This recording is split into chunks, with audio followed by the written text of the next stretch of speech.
Hello everyone, and thanks for watching Edupedia World videos. Today we'll be learning more about vectors, specifically how to solve the 5 operations of vectors after resolving it into its components. So our first task will be resolution of a vector into its components. Now here we see there are 4 vectors u, v, w and x, and they add up to give us the vector which is black in color, which we'll call A. Now if A is equal to the sum of the 4 vectors u, v, w and x, then the terminology we use is that u, v, w and x are components of the vector A. But a vector can be resoluted into an infinite number of components, and we'll only be interested in a very specific type of components. We will mainly focus in resolving a vector into mutually perpendicular unit vectors along the coordinate axis. That is, we'll take one vector of magnitude 1 along the x-axis, one vector of magnitude 1 along the y-axis, and a vector of magnitude 1 along the z-axis if it's a 3-dimensional problem. These resolution of a vector into mutually perpendicular unit vectors are called the rectangular components of the vector, and they make all the operations with vectors extremely easy. So first let's see how to resolve a vector into its components. So let's say I am given a vector with a magnitude of 5 newtons and it makes an angle of 37 degrees with the x-axis.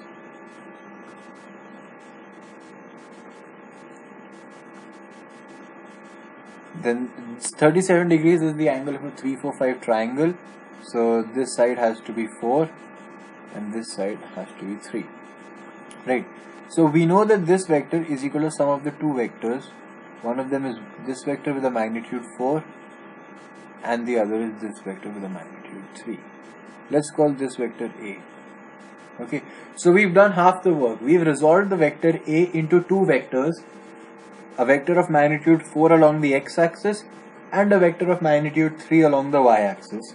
So we've resolved the vector A into two mutually perpendicular components, but they are not unit vectors themselves. How do we get a unit vector from a vector? We simply divide by its components. So instead of having one vector of magnitude 4, let's have 4 vectors of magnitude 1 each. Similarly, here we can have 3 vectors of magnitude 1 each.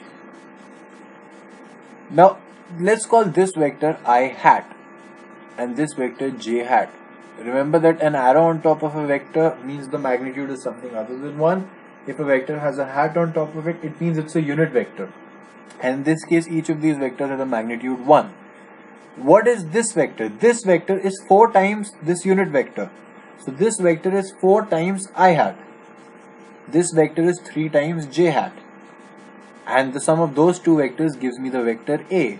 So I can write A as 4 times I hat plus 3 times j hat. My work is done. I have resolved a vector which has a magnitude of 5 and an angle of 37 degrees with the x-axis.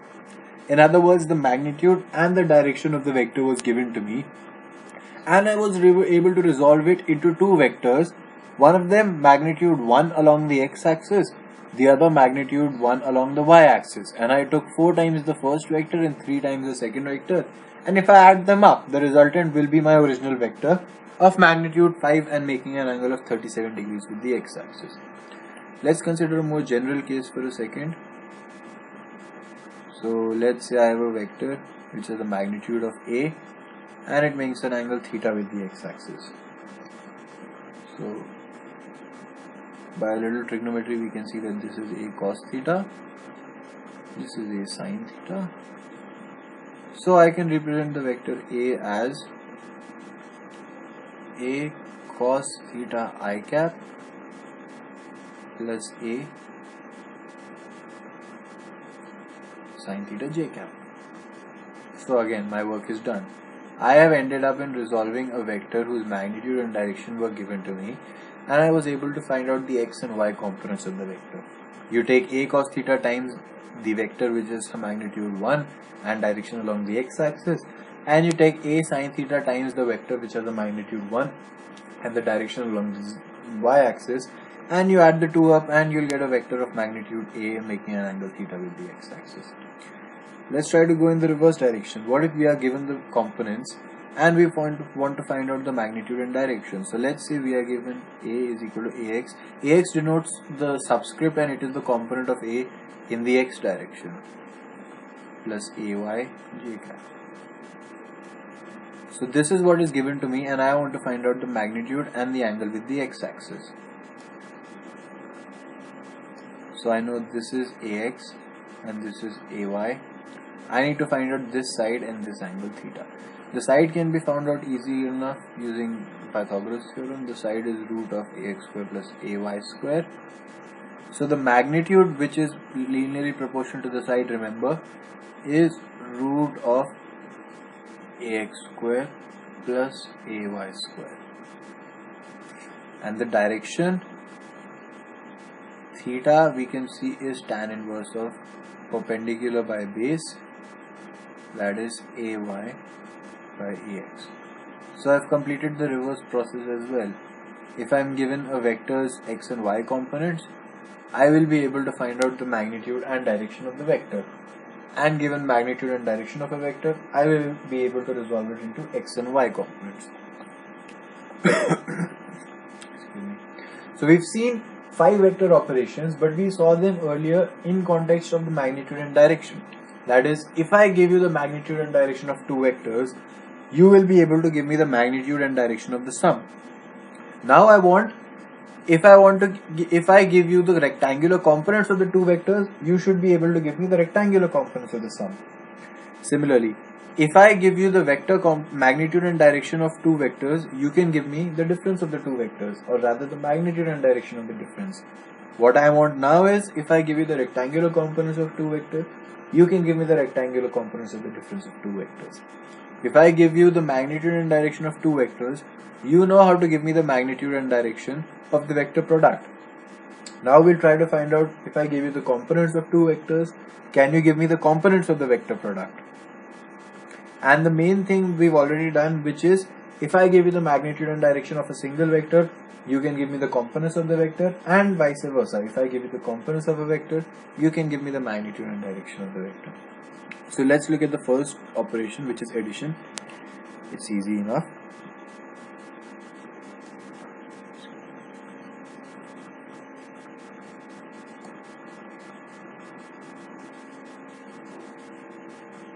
So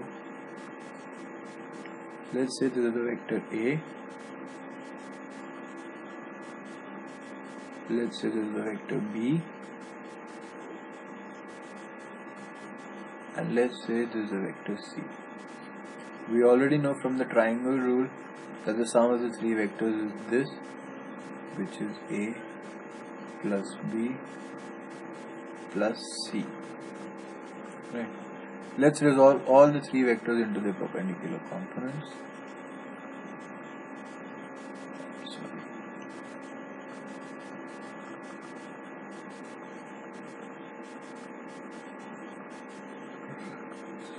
And we'll construct y components and the x components both. We know that this is AX and this is AY. We know that this is BX and this is BY. And we know that this is CX and this is CY. So this is BY and this is AY. And this is BX and this is CX, and this big vector is the vector A plus B plus C, and this is the x component of the vector A plus B plus C, and this is the y component of the vector A plus B plus C. Right. So we see a very interesting result, which is the x component of the vector A plus B plus C. What is the x component of the vector A plus B plus C? That is the length of this line segment from point O to point C. Right. So that is equal to AX plus BX plus CX. But what is AX plus BX plus CX? That is the sum of the x component of A, the x component of B, and the x component of C. So this is a remarkable result. that the x component of the sum of a number of vectors is simply the sum of the x components of the individual vectors. And we can see the same thing for y. The y component of the vector a plus b plus c is simply the length of this line segment, which is ay plus by plus cy. Right. So this gives us a very interesting result, that we can simply add the components of the respective vectors and we'll get the sum. So for example, if one vector a is 5i cap plus 5j cap and the other vector b is 10i cap, then the sum of the two vectors will simply be 15i cap plus 5j cap. Now let's try to see the benefit of this method. So let me just sketch these vectors. This is my vector a having a magnitude of 5. What is this angle? Having a magnitude of 5 root 2, I'm sorry. And this is 5 and this is 5, right? The vector a has an x component of 5 and a y component of 5. So the net magnitude of the vector is 5 root 2. And what is the angle? The angle is 45 degrees. We've already done all of this. The angle is tan inverse of ay by ax. The second vector b is a vector of magnitude 10 along the x-axis. Let's say we have to calculate the magnitude of the sum of the two vectors, right? That will simply be root of 15 square plus 5 square. That is root of 250. So see how quickly we were able to calculate the magnitude of the sum of the two vectors. And in contrast, we knew how to calculate the magnitude by using the parallelogram law. And in that case, the answer would have been root of a square plus b square, that is 10 square plus 5 square, 5 root 2 whole square, I'm sorry.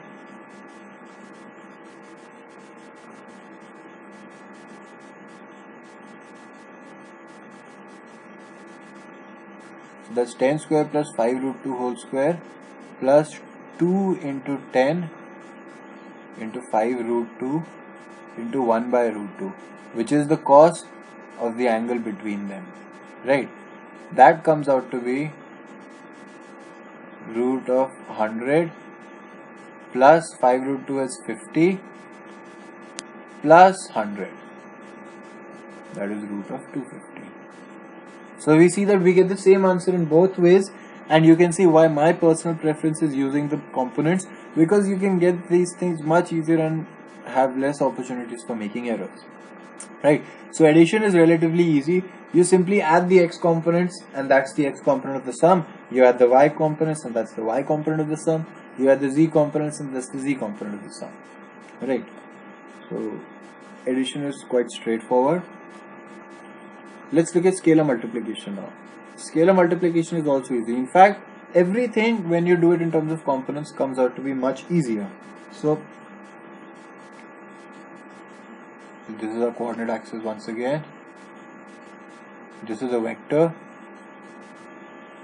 a, this is ax, this is ay. Let's say we multiply a by 3.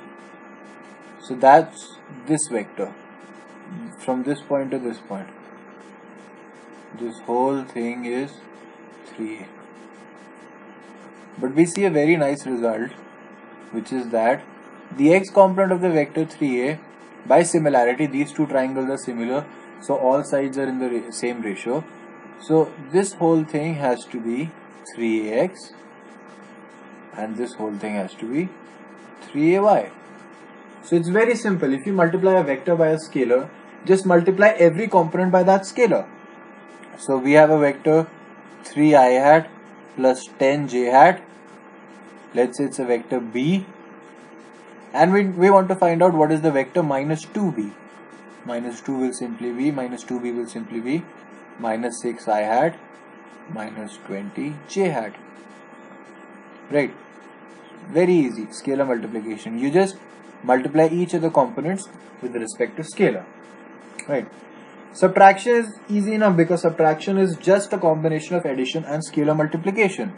So let's say I have a vector A which is 2i minus 5j, and I have a vector B which is 3i minus j.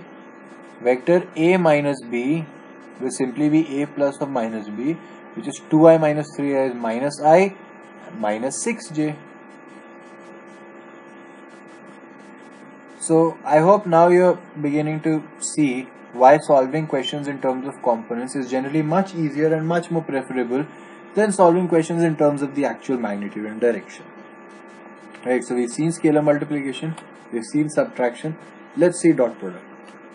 And now in solving dot product and cross product, we do see the real power of the component approach. So first of all, what you need to know is that the dot product satisfies normal properties of addition and multiplication, and what I mean by that is A plus B plus C dot D plus E can be written as normal multiplication A dot D plus A dot E plus B dot D plus B dot E plus C dot D plus C dot E. Right? So this is simple enough. You just add like this. So let's say I'm given a vector A which is 3i cap plus 5j. Now just for the sake of more complexity, let me add a k hat also. I hat is the unit vector along the x direction, j hat is the unit vector along the y direction, and now to complicate it even further, we'll add a unit vector along the z direction. So instead of dealing with just the two-dimensional motion, we'll deal with complete three-dimensional questions, right? And let's say a vector b is 4i plus 2j plus 3k, right? So we can write a dot b as 3 into 4 is 12 times I dot I plus 6 times I dot j plus 9 times I dot k plus 20 times j dot I plus 10 times j dot j plus 15 times j dot k plus 28 times k dot I plus 14 times k dot j plus 21 times k dot k. Like, now it seems complicated, but let's remember the actual definition of dot product.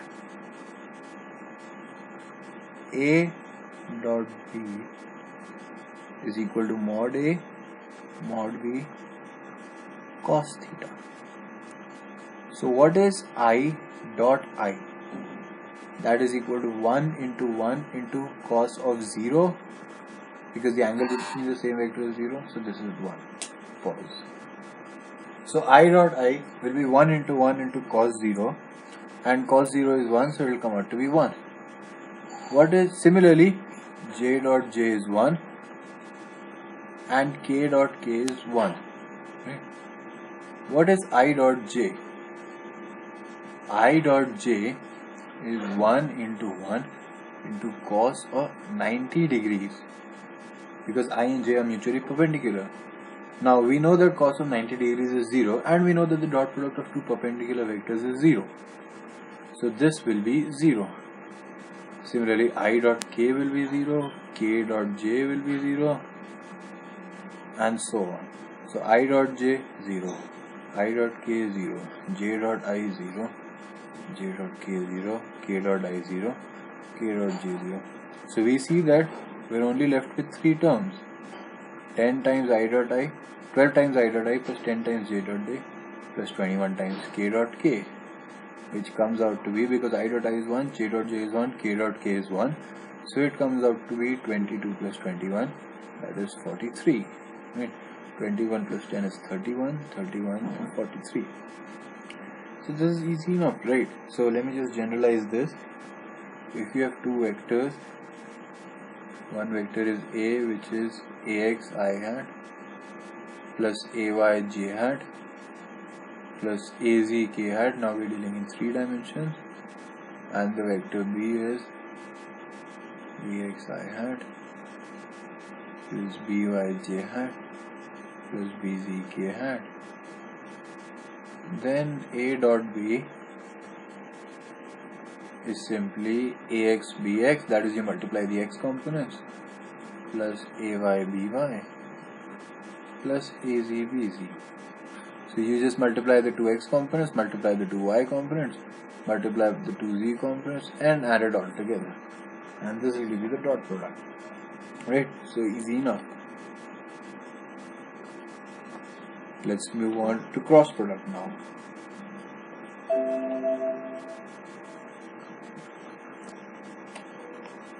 So again it will be the same thing. Let's say I have A, which is ax I cap plus ay j cap plus az k cap, and I have B is equal to bx I cap plus by j cap plus bz k cap. Then A cross B will be ax bx times I cross j. Now remember, in cross product the order matters, because A cross B is not the same as B cross A, plus ax by, sorry, this is I cross I, my apologies, I cross j plus ax bz I cross k plus ay bx j cross I plus ay by j cross j plus ay bz j cross k plus az bx k cross I plus az by k cross j plus az bz k cross k. This looks slightly foreboding, but if you know the values of all the 9 components, it's going to be easy enough. So let's calculate that. I cross I has a magnitude of 1 into 1 into sine of 0, which comes out to be 0, because I and I are parallel, and remember we said the cross product of parallel vectors is 0. Similarly, j cross j is 0, k cross k is 0. So we can remove this term, we can remove this term, and we can remove this term. Right. What is I cross j? Let's calculate the magnitude first. The magnitude of I cross j is 1 into 1 into sine 90, which is 1. What is the direction? So this is the I direction, this is the j direction, right? So we know that the cross product of I and j has to lie in the plane perpendicular to both I and j. That is, either it is coming towards the viewer or going away from the viewer. Which one of the two is it? Actually, that's a matter of convention. We could take any one of the two. Just like any time we define an x-axis and a y-axis, we have two possible directions for the z-axis. We can either define it going inside the plane, or we can define it as coming out of the plane. I'm sorry, this should be z.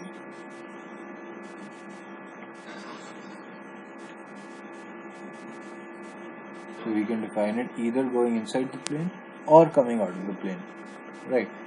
As a convention, we choose always what is called a right-handed coordinate system. A right-handed coordinate system simply means I cross j is k cap. That means if this is the x direction, this is the y direction, you can put your index finger along the x direction and middle finger along the y direction, and your thumb will point towards you, right? So that is taken as the positive direction of z axis. We could take both, but we always choose that one. So z will not be going inside the plane, z will be coming out of the plane. So I cross j could have been equal to minus k cap and everything would have worked fine, but we choose it to be plus k cap, right?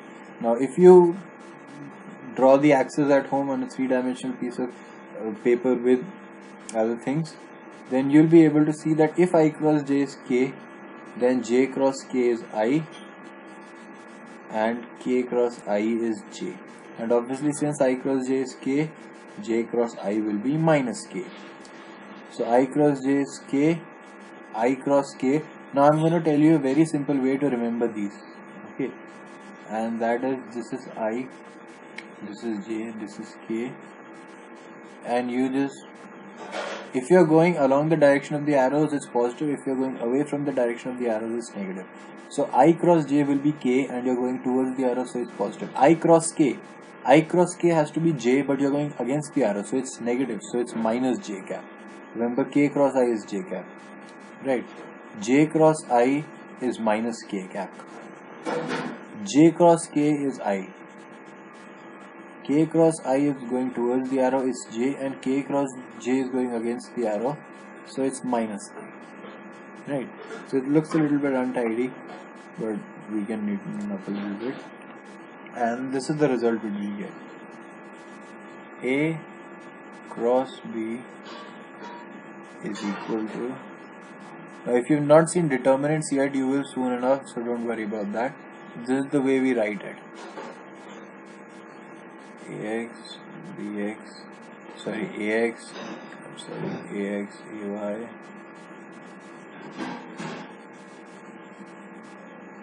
AZ, BX, BY. If you don't know determinants, we've already done how to solve this. I'm just writing it in a much more neater way. So what you do while solving the determinants is you take I and you multiply these two and you subtract from these two. So the I component will be AY, BZ minus AZ, BY. Similarly, you can write the J components and K components. Right. So let's finally take an overview of everything we've done up till now. We saw two methods of solving questions. One is the magnitude and direction, and the other is the components. Do we know how to go in this direction? That is, if I give you the magnitude and direction, do we know how to find components? Yes, we do. We did it the very first thing. If the magnitude and direction is, magnitude is A and direction is theta with the x-axis, the components will be A cos theta I hat and A sin theta j hat.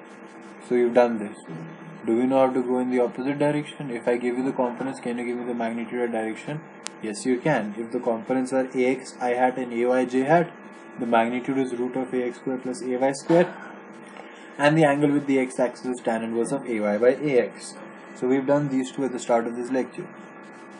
We already did addition earlier, that was the parallelogram rule. The sum will be root of A square plus B square plus 2AB cos theta, and the angle with the vector A will be tan inverse of B sin theta by A plus B cos theta. We've already done scalar multiplication. These things which I'm writing in this column we did in the first lecture. Scalar multiplication, if it's a positive number, just multiply the magnitude by that number. If it's a negative number, also reverse its direction. And since subtraction is just a combination of addition and scalar multiplication, we've done this as well. We've done the dot product, that is mod A mod B cos theta, and we've done the cross product, that is mod A mod B sin theta, and the direction is found by the right hand rule. We've also done addition in terms of components. You just add each of the components separately. We've done scalar multiplication in terms of the components. You just multiply the scalar by each of the components. And because subtraction is a combination of addition and scalar multiplication, we've done subtraction. We've done dot product. A dot B will be Ax Bx plus Ay By plus Az Bz, and we've also done cross product, which is the complicated formula which I wrote in forms of determinants. So we've completed all of vectors. It's going to be very useful in kinematics and in Newton's laws. In fact, you're probably going to be using vectors on almost everything you study from now on until the end of the 12th grade. So you need to revise this stuff properly and understand it. I hope it's been clear. Thank you.